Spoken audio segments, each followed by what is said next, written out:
Bienvenue dans ce 89e numéro de Terres et Vignes de l'Aube, un magazine mensuel réalisé en partenariat avec la Chambre d'agriculture de l'Aube. Aujourd'hui, je me trouve en extérieur et ça tombe bien puisque nous allons évoquer un rendez-vous très apprécié par les Aubois. Il s'agit d'un dimanche à la campagne. Avant d'en parler, je vous propose de voir ou revoir des sujets d'actualité en lien avec la vie rurale et le monde agricole. Il est question de biodiversité, de la bonne santé des gîtes et des rencontres agri-citadines. Je vous retrouve juste après. Ces élèves de seconde bac pro du lycée agricole Sainte-Maure s'apprêtent à planter des arbustes spécifiques et à un endroit bien singulier, le pied d'un pylône électrique. T'as pas su les dos. Cette opération en faveur de la biodiversité est financée par le réseau de transport d'électricité, RTE, en coopération avec la Fédération des chasseurs. Nous avons signé une convention avec la Fédération de chasse en septembre 2013 pour faire ce type de travail sur une soixantaine de pylônes en Champagne-Crayeuse. On va rencontrer beaucoup d'insectes, beaucoup de petits animaux, beaucoup d'oiseaux. Les populations ne diminuent pas, surtout, bien au contraire, s'accroissent. En 3 ans, la Fédération de chasse dit avoir implanté près de 30 000 arbustes. Cette coopération avec RTE permet de compléter le dispositif sur ces quelques mètres carrés. Élodie, étudiante originaire du village de Soyères, dans la Haute-Marne, est venue visiter un gîte à Méry-sur-Seine. Si les résidents dorment encore, elle rêve toujours d'ouvrir sa ferme-auberge. 8 porteurs de projets sur 10 sont des femmes. Le parc de 285 hébergements dans le département a généré un volume d'affaires de 2,2 millions d'euros, des chiffres constamment à la hausse depuis 60 ans. Les gîtes actuellement se développent et tant mieux pour l'économie touristique, tant mieux pour les artisans qui rénovent les structures gîtes. Les capacités de développement semblent infinies. Qu'aujourd'hui, il y a 1 milliard de touristes dans le monde. La part du marché français, c'est 85 millions de touristes. Dans 15 ans, en 2020, on annonce 2 milliards de touristes dans le monde. De l'offre classique de 1 à 5 épis, les Gîtes de France continuent de développer leur gamme avec des résidences en ville, des hébergements insolites ou des chalets comme celui-ci. Pour attirer le public en ce samedi matin pluvieux, les agriculteurs le savent, il faut de solides arguments. Comme toujours, quand il y a quelque chose à manger, les gens s'arrêtent un peu plus, quoi. Les rencontres agri-citadines se sont déroulées samedi matin de 10h à 14h. Cette 3e édition est organisée conjointement par les jeunes agriculteurs de l'Aube et le collectif Terres et Vignes. Il y a 40 ou 50 ans, pratiquement toutes les familles avaient des agriculteurs. Tout le monde était un peu issu de l'agriculture. Aujourd'hui, il y a des gens qui sont assez loin du monde agricole, et de venir auprès d'eux ou de les rencontrer dans nos fermes, leur montrer ce qu'on fait, ça recrée un lien. Prochain rendez-vous pour les agriculteurs, un dimanche à la campagne, qui aura lieu le 19 avril. 280 acteurs du monde agricole inviteront cette fois la ville à venir à la campagne. Inviter les citadins à rencontrer les acteurs du monde agricole. Tel est le principe d'un dimanche à la campagne. Cette 19e édition va nous être présentée par Dany Dubuisson, qui est un peu à l'initiative de ce rendez-vous. Il va nous servir de guide. On le suit. Bonjour, nous allons parler du dimanche à la campagne qui a lieu le 19 avril. C'est la 19e édition. Aujourd'hui, c'est la campagne qui accueille les citadins. Et cette année, nous avons 60 sites, dont 7 nouveaux. Et je vous propose de découvrir aujourd'hui quelques-uns.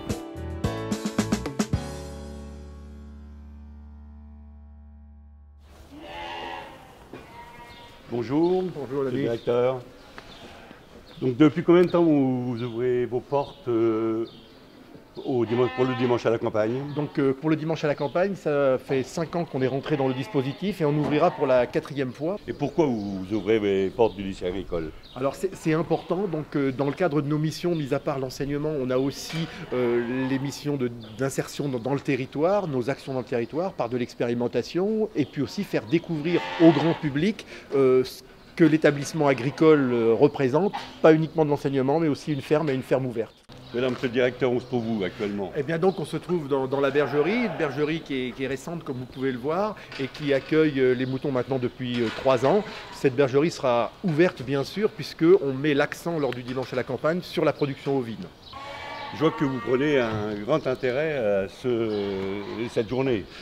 Oui, c'est un grand intérêt parce que c'est vraiment le plus, c'est montrer que on est ouvert aux autres, aussi ouvert à la connaissance du milieu environnant, parce que la commune de Saint-Ponge ne connaît pas obligatoirement ce que l'on fait en détail, même si on passe chaque jour devant notre porte. Alors, monsieur le directeur, hormis la bergerie, vous n'avez pas que ça à montrer aux citadins? Non, nous n'avons pas que ça, puisqu'on va profiter de l'occasion pour faire avec nos partenaires un marché du terroir, mais également donc présenter des activités de bûcheronnage, sculpture sur bois, puisque notre partenaire de Crony sera aussi présent à cette activité, des liens avec la profession agricole pour à la fois la conduite de tracteurs par nos enseignants, mais aussi des visites dans les champs avec la fédération. Donc ça c'est nouveau de cette année, hein, puisque ça vient de se tisser. Oui, puis il y a une chose, le casse-croûte c'est quand même important. Tout à fait, le casse-croûte c'est important. Le public aura vu les moutons, les plus vieux et les plus jeunes, et ensuite ils verront celui qui est dans l'assiette, puisqu'on propose à cette occasion un repas à base de l'agneau de l'établissement. Les réactions du public en général, comment elles sont? Est-ce qu'il y a des critiques un peu sous-jacentes, ou alors non, les gens sont très contents de leur visite? Des critiques, non. Je pense que les gens qui viennent sur le dimanche à la campagne, sur notre site, mais sur bien d'autres sites, c'est qu'ils sont détendus. Ils viennent détendus. C'est le rendez-vous annuel qui est présent sur le département de l'Aube. Et nous, ils viennent vraiment en toute sympathie pour apprendre, pour passer du temps. D'autres sont plutôt à la recherche de plusieurs sites. Ils viennent avec leurs cartes. Ils ont tracé leur itinéraire. Et ça, c'est important chaque année aussi de renouveler pour fidéliser, mais avoir aussi de nouveaux visiteurs.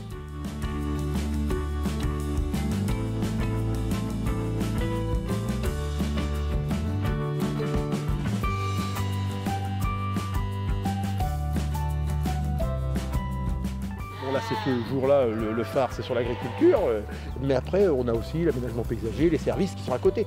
Mais le jour du dimanche à la campagne, le coup de projecteur, il est sur l'exploitation agricole, sur les formations agricoles, sur notre action agricole dans le territoire. Tu dois repasser à la moulinette, quoi. Bon, bien. Ça veut dire quoi, ça, la moulinette?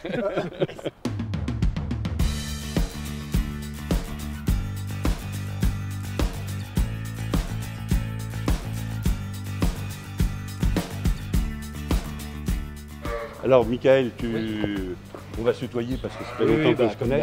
Donc, on vient de sortir de bâtiment neuf qu'on a inauguré il y a quelques temps. Ouais. Et aujourd'hui, on se trouve où là? Donc là, on est dans la bergerie historique. Hein. C'est une bergerie qui a 40 ans aujourd'hui.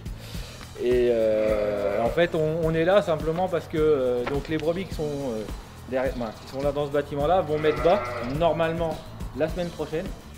Michael, moi tu sais, je suis plus éleveur de laitiers que les moutons, mais je vois, ils ont des ventres, c'est énorme. Ah ouais, bah oui, bon en plus là on a quand même des brebis qui sont relativement âgées, donc à force avec le temps, le ventre se distend. Ça ne veut pas dire que plus elles sont grosses, plus elles auront d'agneaux. Ça, on sait, il n'y a pas de règle. Mais là, on s'attend effectivement sur ces mises-bas-là à avoir au moins 2 agneaux par brebis. Michael, il y a 2 jeunes, là, je pense que ce sont des élèves de BTS. En fait, ces 2 étudiants-là, ils sont co-organisateurs avec moi de cette manifestation. Puisqu'ils ont dans leur cursus un projet de communication à mener. Et donc eux ont choisi donc de profiter du dimanche à la campagne pour créer des activités. En plus de notre programme habituel sur l'exploitation, ils vont nous aider à mettre en œuvre la journée et ils ont apporté des nouvelles activités. Donc je vais les laisser présenter les nouvelles activités de cette année. Donc comme nouvelles activités, nous avons amené alors un château gonflable pour les enfants. Et en plus de cela, on va avoir du tir à l'arc qui est proposé. En plus des anciennes activités, donc les chiens de troupeau, on a la tonte, la tonte, des balades en tracteur, on a également des visites sur les parcelles par des exploitants de Saint-Ponge. Ah oui, un marché de produits du terroir, en effet. Ceux qui n'ont jamais vu la tonte, notamment les petits-enfants, les jeunes, la tonte, ils pensent qu'on fait souffrir la brebis. Oui, mais justement, la tonte, on pourrait leur expliquer, leur prouver qu'on ne leur fait pas de mal aux animaux et que ça serait un côté pédagogique par rapport à la tonte.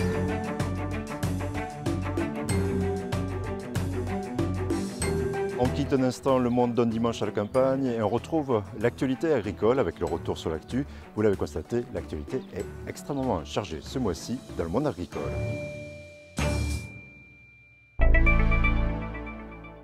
Avant de déboucher le Champagne, la 20e route du Champagne en Fête prépare l'accueil de 20 à 40 000 visiteurs orissés. Un vrai casse-tête. Malgré l'itinéraire conseillé, ils seront obligés de remonter à Neuville et reprendre Gier. Ayez conscience que c'est 9000 véhicules à absorber dans un créneau de 2 heures, 2 heures et demie. Si l'expérience permet de se poser les bonnes questions, le but ici vise à s'approcher de la perfection en termes d'accueil des 24 caves. Ce qui est le plus compliqué, c'est de rien oublier et de faire en sorte que la fête se passe bien, mais on va y arriver. On ne peut pas se développer plus puisque les routes, les caves, les parkings sont déjà très occupés. On essaye d'améliorer la qualité d'accueil plus que la quantité du public, quoi. Le kit fourni aux visiteurs contient un plan avec les repères pour les secours. Nouveauté en 2015, il sera aussi disponible sur les portables. Tous les circuits bus, tous les circuits trains seront modélisés sur la carte. Tout le grand public qui viendront pendant la route pourront sur leur smartphone ou tablette avoir en direct les infos nécessaires au niveau des points de sécurité. Réglementation et communication seront bouclées un mois avant l'événement, le 1er et 2 août, au Rissé. Agriculteur depuis 1976, Gilbert Guyot doit faire face depuis quelques années à une recrudescence des vols dans sa ferme. Il n'est pas le seul touché. On s'est fait voler une remorque derrière voiture, sous hangar là, en 2004. En 2008, une boîte à outils, vous savez, tout fait comme, toutes les clés, quoi. C'est pour ça, comme on discutait, il faut retrouver ce système de coproduction de sécurité où chacun veille un peu sur tout le monde. Ce système s'appelle Vigie Agri. Chambre d'agriculture, préfecture et gendarmerie ont paraphé son lancement. En cas de doute ou de constat, le 17 reste le bon réflexe.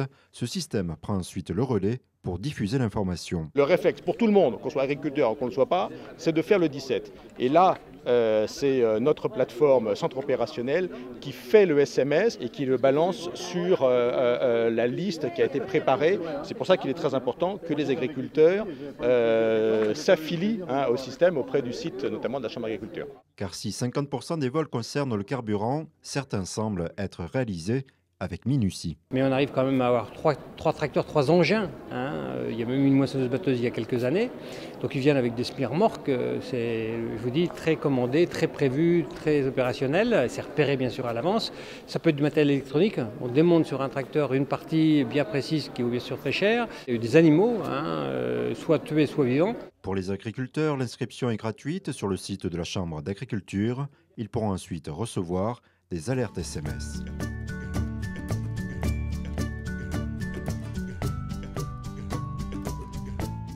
Donc aujourd'hui, nous continuons nos découvertes d'un nouveau site. Nous sommes à Meurville, chez un producteur de champagne, Jérôme Catias. Bonjour Jérôme. Bonjour Dany. Donc cette année, vous continuez sur votre lancée. C'est la 3e année, je pense, que vous participez. C'est ça, on va participer pour notre 3e édition Dimanche à la campagne. En espérant qu'il y ait une bonne météo et beaucoup de visiteurs. C'est nouvelles étiquettes? Ah, pas celle-là? Je cherche les nouvelles étiquettes. Alors ici, je vous montre le nouvel habillage. Ceci est une bouteille de chardonnay, donc 100% chardonnay, avec notre nouvel habillage. Elle est jolie.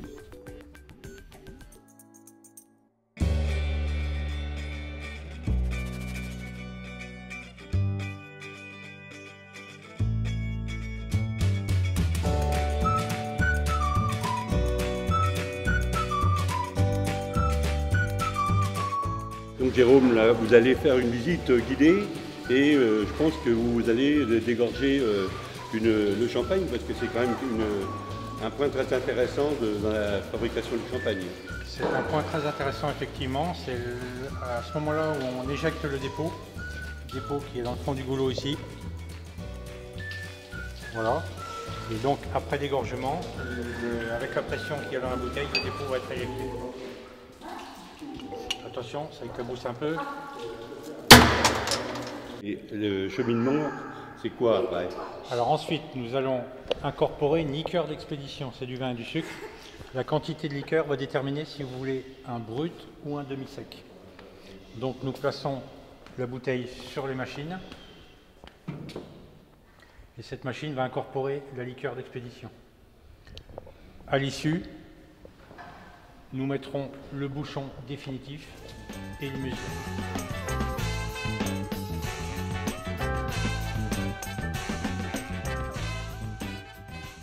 Ici, Dany, je vous présente un Jéroboam, l'équivalent de 4 bouteilles, 3 litres. C'est un beau bébé. Oui, tout à fait. Oui. Alors ici, Dany, nous avons un ancien pressoir en bois qui n'est plus utilisé, qui nous sert de décoration. Et on va mettre ce pressoir en avant lors du dimanche à la campagne. Et là, il y a trois types de pressoirs. Voilà, vous avez 3 générations de pressoirs ici. Après avoir discuté avec votre mari sur l'intérêt de participer au dimanche à la campagne, vous proposez quoi? Alors on propose la gelée raisin qui se propose très bien en période de fête ou même dehors, avec un petit foie gras et des oignons avec dedans et un petit ratafia qui va très bien avec. On fait du ratafia, des coteaux champenois, du marc de Champagne et puis voilà. Dany, ici on va déguster notre nouvelle cuvée. Je vous laisse apprécier puis on en discute après. C'est quoi, c'est du chardonnay?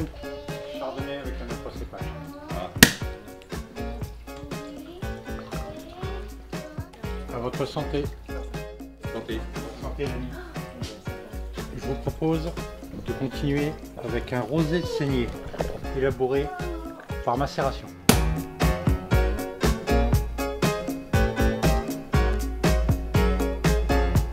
Jérôme, donc quel intérêt pour vous le dimanche à la campagne? Bien sûr, c'est toujours avec plaisir qu'on participe à ce dimanche à la campagne. L'objectif, c'est de montrer aux visiteurs l'élaboration du champagne, trouver éventuellement de nouveaux clients.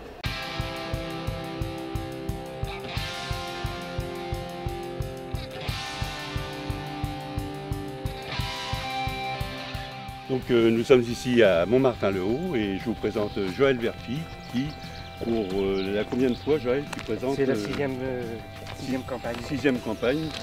Et cette année, c'est toujours les chevaux? Les chevaux, bon, j'ai mis les vaches aussi à visiter, l'élevage blond d'Aquitaine. Et puis, bon, on fait il y a la country, on va faire balade à cheval, tri de bétail. Ils vont faire un petit jeu avec, pour faire du foot, animer un petit peu, quoi. Peut-être en cheval. Ça met dans le travail, ça l'assouplit. Ça lui vide un peu son énergie.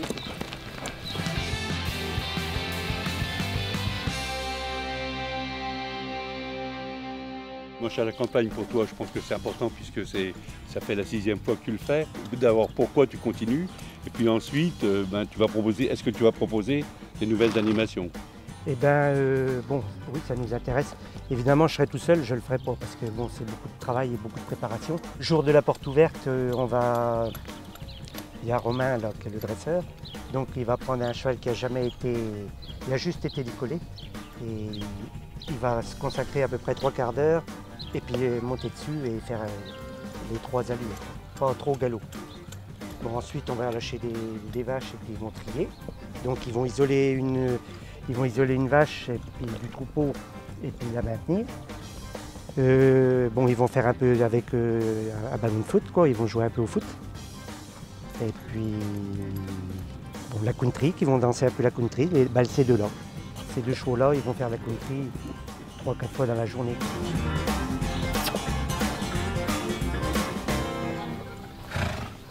Donc Joël, depuis 6 ans que tu le fais, je crois que si tu continues, c'est que tu as un certain intérêt et puis ça te fait connaître l'exploitation. Oui, pour moi le dimanche à la campagne, ça ramène beaucoup de publicité. Il y a quand même des gens de la ville qui viennent, notamment les enfants, ils aiment beaucoup voir l'élevage en priorité. Hein. Ils aiment surtout les chevaux.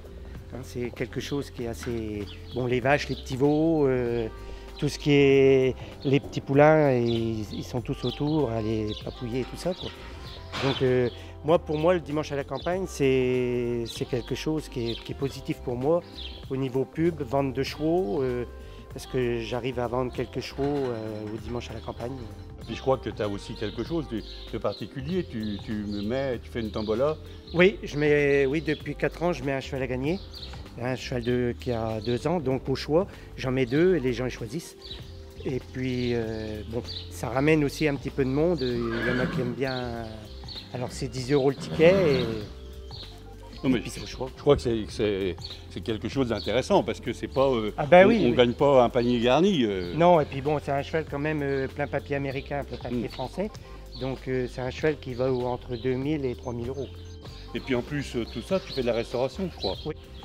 Oh, ça va autour de 150, peut-être 200 couverts. Quoi. Et tu as toujours tes fidèles qui te donnent la main. Voilà, ouais. Sans ça, tu ne pourrais rien faire. Non, j'aurais pas les personnes, parce que je peux leur dire un grand merci.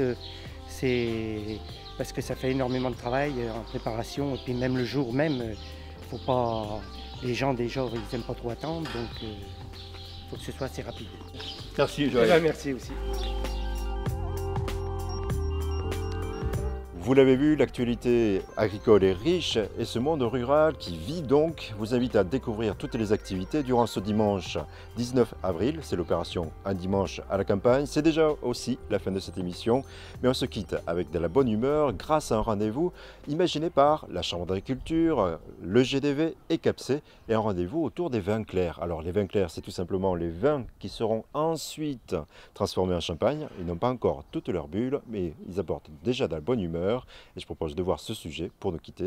Et je vous dis au mois prochain pour Terres et Vignes de l'Aube. Cette dégustation de vin clair débute par un silence quasi religieux à la découverte des sols, fondements du terroir de Montgueux et de la Côte des Bars. Surtout le Jurassique pour la partie Côte des Bars, le Crétacé pour la partie Montgueux. Un peu de... Le vin s'échauffe, il est temps de passer aux dégustations et aux échanges. N'attendez pas des commentaires, mais allez plutôt les chercher. Et ça sera assez agréable, je pense, pour tout le monde. Merci à tous de votre participation et bonne dégustation. Les verres sont parés pour la dégustation. Dans la salle, le niveau sonore s'élève et les langues se délient pour déguster dans les règles de l'art. De faire un beau crachat. On tourne le vin dans le verre pour l'aérer, donc pour mettre un petit peu d'oxygène dans le vin. En fait, pour libérer certains arômes, exprimer des qualités du terroir qu'on peut retrouver sur les différents secteurs de l'Aube. Ici, les tables rassemblent les vins clairs par cépage et surtout par secteur et donc par goût. Du coup, les vins sont plus facilement identifiables par secteur que par cépage. Là, on est sur un nez différent là, sur celui-là. Très fruité. J'ai goûté de l'Arbane, c'est un cépage assez rare, on n'a pas beaucoup, des Pinots blancs, des cépages qu'on n'a pas non plus. On a certaines vallées où on est relativement proche en termes de palette aromatique et puis d'autres où on est beaucoup plus éloigné. Donc c'est vraiment intéressant à découvrir. Les expressions même du même cépage peuvent être complètement différentes et à plus forte raison quand on met du chardonnay à un endroit, sur Montgueux, quand on met un pinot blanc, il y a des choses plus exceptionnelles comme de l'Arbane qui commencent à revenir. C'est super intéressant de voir cette diversité-là. Le vin clair est trouble car non filtré, même s'il contient de l'alcool, les bulles seront ajoutées plus tard. Dans ce vin clair-là, on va ajouter en fait du sucre et des levures. Les levures vont consommer le sucre, produire un petit peu d'alcool et surtout produire du CO2 qui sera en fait l'origine des bulles retrouvées dans la flûte de champagne. Et il faut savoir avec ces vins blancs ce qu'on va faire en Champagne dans 2 ou 3 ans. Donc l'exercice est toujours un petit peu délicat et souvent fermé au public puisque ça se passe que dans les caves. Et avec la Chambre d'agriculture, le GDV, on a voulu ouvrir ces vins à des gens qui n'y ont pas forcément accès. Et c'est avec plaisir qu'on leur fait découvrir les trésors de 2014. 70 personnes en lien avec la filière viticole ont pu ainsi échanger dans la bonne humeur et dans les règles de l'art sur les subtilités du terroir. Ce rendez-vous a été piloté par la Chambre d'agriculture en collaboration avec CAPC et le GDV. Avec, comme on l'a eu au départ, une géologie qui est un peu différente de nos amis et nos voisins de la Marne. Donc avec des vins qui sont un peu différents. Bon, c'est mettre en avant notre terroir. Regardez, là, ils discutent tous, ils sont heureux, ils disent « Ah bah tiens, goûte à celui-là, il est meilleur, etc. » Et je trouve que ça, de lier l'humain à tout ce qu'on peut faire dans nos entreprises, je trouve ça très très bien. Et oui, le champagne sera toujours meilleur selon l'implication de l'humain dans sa vigne, sa cave ou comme ici.